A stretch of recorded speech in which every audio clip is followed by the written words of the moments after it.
কে কে এই নাগরদোলার মতো নৌকাটায় উঠছেন অবশ্যই কমেন্ট করে জানাবেন।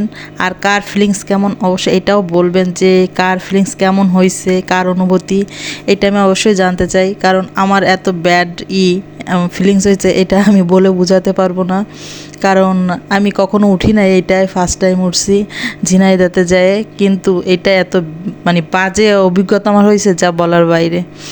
আর এত পরিমাণ ভয় পাইছি তা আপনাদের বলে বোঝাতে পারবো না, প্রকাশ করতে পারবো না। তাই কে কে এটাই উঠছেন অবশ্যই জানাবেন যে এটাই কে কে উঠছেন, কেমন ফিলিংস, কেমন অনুভূতি, এটা অবশ্যই জানাবেন।